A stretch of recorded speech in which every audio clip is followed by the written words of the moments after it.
예, 시장의 중심 잡아보겠습니다.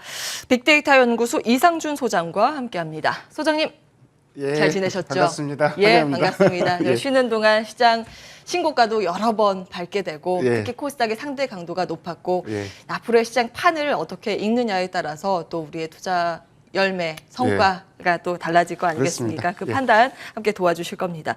자, 먼저 오늘 잡아오신 키포인트부터 화면으로 만나보시죠. 오늘의 포인트, 외국인 3주 연속 코스닥 매수. 예, 이걸 어떻게 좀 분석하게 될지, 우리가 어떻게 바라봐야 될지 잠시 뒤에 이야기를 나눠보도록 하고요. 먼저 미증시 내에서 흐름 살펴보면서 투자의 아이디어 얻어보도록 하겠습니다. 일단 조정의 빌미가 됐다는 건 경제 지표예요. 그 소비 관련해서 두 가지 지표가 발표됐는데 소매 판매 6월 소매 판매가 발표됐고 그다음에 미시간대 소비자 심리 지수가 발표가 됐는데 사실 더 중요한 거는 지표상으로 숫자상으로 중요한 건 소매 판매가 더 중요한데 심리를 판단하는 설문 지표, 서베이 지표라고 얘기하죠. 요거는 시차가 적습니다. 예를 들어서 이제 뭐 소매 판매라는 건 6월 지표고 소비자 심리 지수는 지금 현재 상황이기 때문에 이 지표가 악화됐기 때문에 뭐 조정을 3대 지수가 비교적 큰 폭으로 하락했고요.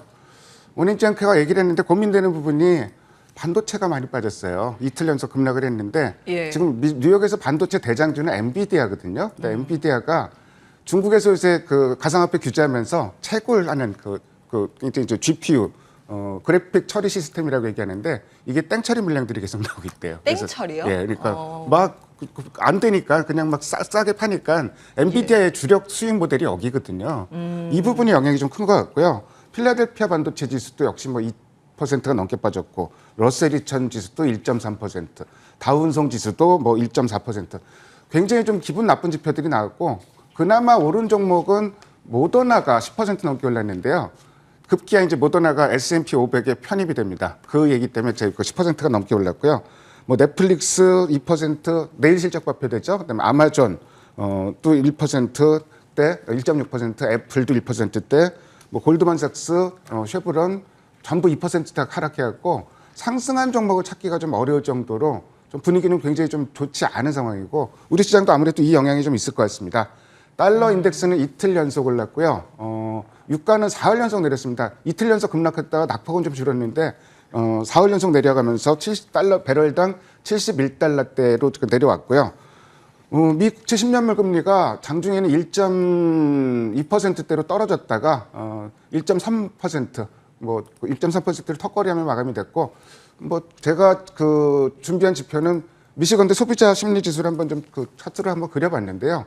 좀 좋지는 않은 모습인데 정말로 시장에 쇼크를 좀 줄 정도의 상황은 아니었던 것 같아요. 근데 뭐 시장이 이제 그 상승할 거로 예상을 했는데 하락했다는 거, 이 정도가 굉장히 좀 특징적인 모습이고요. 아무래도 코로나 지금 그 델타 변이 여기다가 또 인플레이션 얘기가 두 가지가 좀 상이한 변수인데 두 가지가 한꺼번에 좀 부담을 작용하다 보니까 소비 심리가 빠르게 좀 둔화되는 이런 모습이 좀 나타나고 있습니다. 예, 근데 반도체 좀 더 짚어주시면 좋을 것 같거든요. 사실 국내도 그렇고 미증시에서도 그렇고 최근 반도체 부진이 이어지고 있는데 앞서 제가 오프닝 때 언급해드린 것처럼 투자는 기다림의 미학이라는 관점에서 본다면 반도체는 어떻게 보시는지? 내가 신규로 지금 그 주식을 딱 시작했다. 예. 이런 가정은 좀 필요할 것 같아요.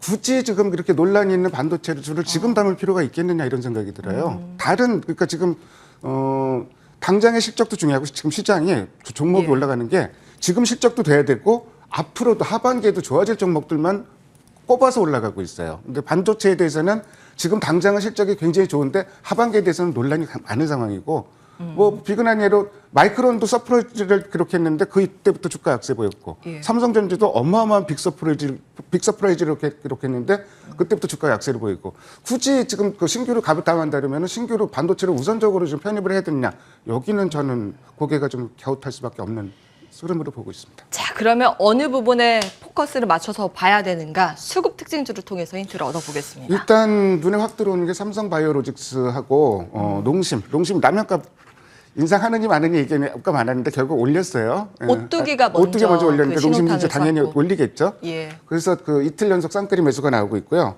네이버 하고 NC소프트도 쌍끌이 매수가 나왔는데 두 종목은 이제 반대 종목이죠. 네이버는 소위 이제 치고 올라가는 종목이고 NC소프트는 너무 빠져도 너무 빠진 종목 뭐 이렇게 좀 상반된 흐름이 나타나고 있고 예. SKI 테크놀로지도 외국인이 닷새 연속 매수를 하고 있는 종목입니다. 코스닥에서는 그 오닝주 앵커 좀 그 잠깐 자리를 비운 동안에 제가 매일 2차 전지주를 거의 매번 얘기했어요. 방송할 때마다. 예. 여전히 2차 전지주를 사고 있어요. 금요일에도 상하프론테크니 뭐 LNF, 대주전자재료, 에코프로 다 2차 전지주잖아요. 이런 종목들을 계속 좀 사고 있는 모습이 좀 포착이 됩니다. 뭐 카카오 게임즈, 위직 스튜디오 이런 종목들도 쌍끌이 매수가 나왔고 상하프론테크도 쌍끌이 매수. 대주전자재료가 4월 연속 쌍끌이 매수가 나왔는데 사실 그 수급 특징주를 제가 그 준비를 하면서 대주전자재료를 준비를 했었어요.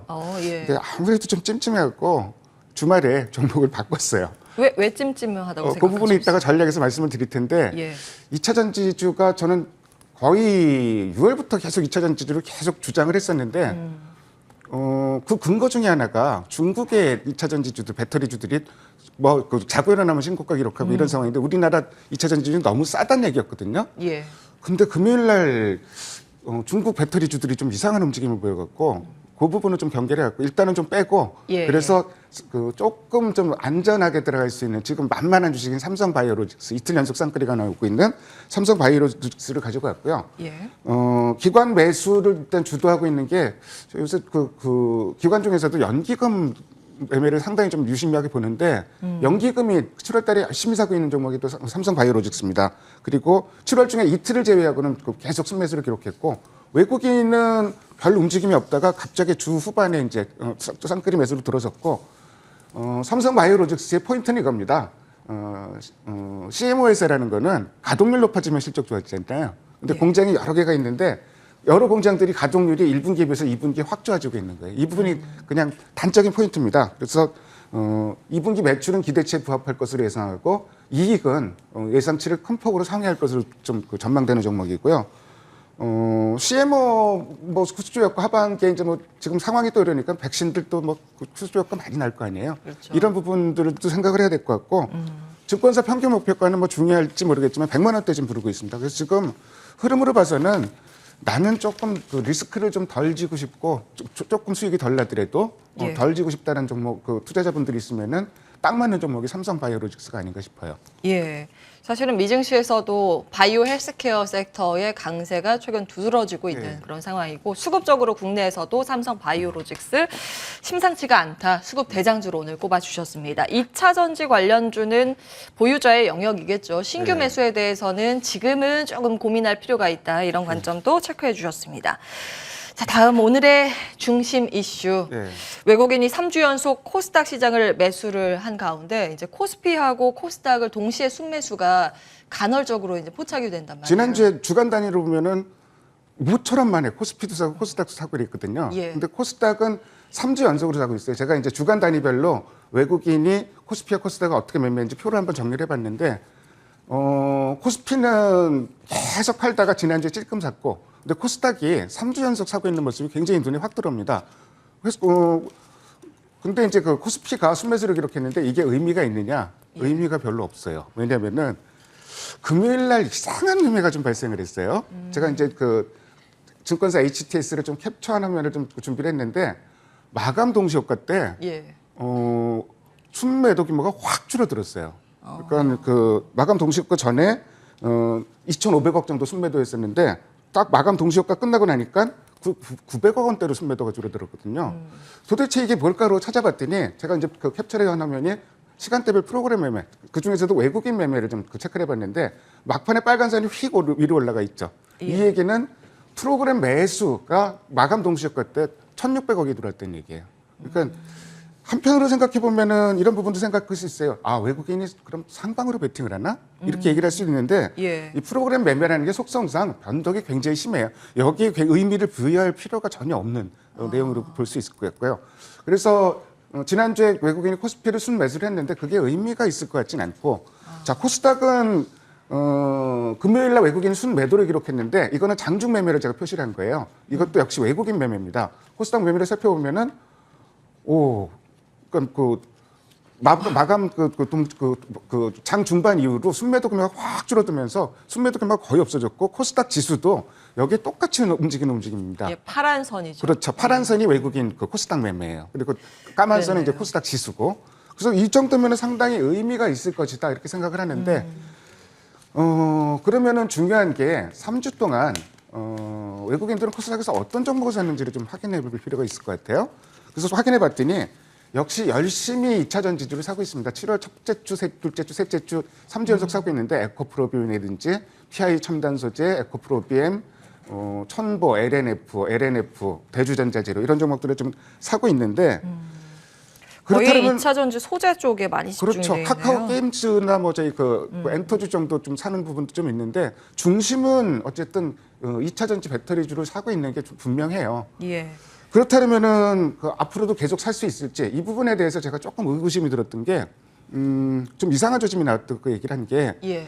미국에서 지금 대표적으로 좀 그 CATL 같은 회사가 이제 자고 일어나면 신고가고 그렇죠. 예. 우리나라 그 배터리 3사의 시가총액을 합치면은 그 미국 그 배터리주 중국에서 2등인 회사 BYD 예, 의 시가총액이 거의 엇비슷할 정도예요. 그러니까 우리나라 배터리주가 어마어마하게 싼 건 사실이고 제가 그래서 자신 있게 배터리주를 얘기했던 게 중국 배터리주는 이렇게 비싼데 우리나라 배터리주는 너무 싸다. 예. 그리고 거기다 또 한 가지 나온 게 그 배터리 발전 전략이라고 K 배터리 발전 전략이라고 정부에서 그 전방 산업으로 배터리를 밀어주겠다 이런 게 있었고 또 한 가지가 아까 얘기한 조건에 부합하는 그 섹터예요. 당장 2분기 실적이 굉장히 좋은데 하반기부터는 실적이 더 좋아지고 특히 2023년부터는 이 그 공급 부족 사태가 나기 때문에 증설한 다음 주가가 확 올라가는 거예요. 그렇죠. 배터리주들은. 근데 여기서 이상 신호가 발생했던 게 그 창신신소재라고 우리나라 따르면 SKI 테크놀로지랑 비교되는 회사인데 이 회사가 창신신소재가 세계 1등 회사예요. 예. 분리마크하는 회사인데 예. 이 회사가 목요일 날 사상 최고치 기록하고 금요일 날 주가가 무려 10%가 빠졌어요. 하루에. 그리고 CATL 잘 나갔던 CATL도 하루에 6%가 넘게 빠졌단 말이에요. 그래서 외국인이 계속 사고 있는데 일단은 코스닥을 계속 살지는 좀 경계를 해야 될 것 같고 특히 2차 전지주는 지금 고민이 그 대주전자재료도 그렇고 사상 최고치가 기록한 종목들이 많거든요. 이제는 예. 주가 판단하기가 어려워졌잖아요. 지금 사야 될지 팔아야 될지. 예. 그래서 이런 흐름 보면은 조금은 많이 수익이 나신 분들은 조금은 비중을 좀 줄이는 게 좋지 않을까 개인적으로 한번 그런 생각을 해봤습니다. 그리고 장중에 그 배터리주 투자하신 분들은 그 창신신소재하고 CATL 주가를 계속 체크해가면서 보시는 게 한편으로 그 투자 판단에 굉장히 도움이 되실 것 같아요. 그러니까 금요일에는 굉장히 이삭한 급락세가 한번 나온 건 분명히 맞습니다. 예.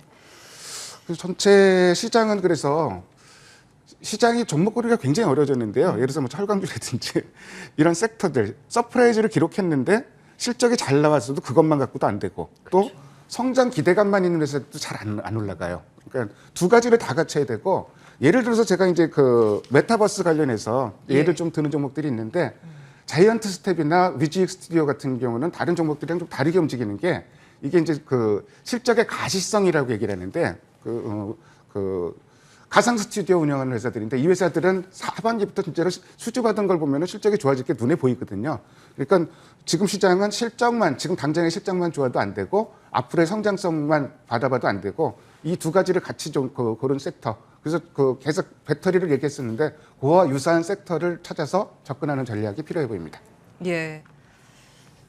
찍히는 숫자도 중요하고 예, 이 맞습니다. 이면에 그 넘어서는 성장에 하반기는 더 대한 좋을 기대감, 수 있다. 예, 예. 꿈 이런 네. 것들 앞으로의 분석도 중요하다. 두 가지 다 본다. 섹터 네. 하나만 주세요. 그러면 지금 어떤 그 게 배터리를 여기에? 계속 보고 있었는데 메타버스도 이제 수익이 나는 쪽은 괜찮고요. 예. 그리고 아무래도 지금 아직도 계속 좀 붙어서 움직이는 게 엔터죠. 엔터 연예기획사 예. 이쪽도 결국은 가보지 않은 길을 계속 갈 것 같은 생각이 좀 듭니다.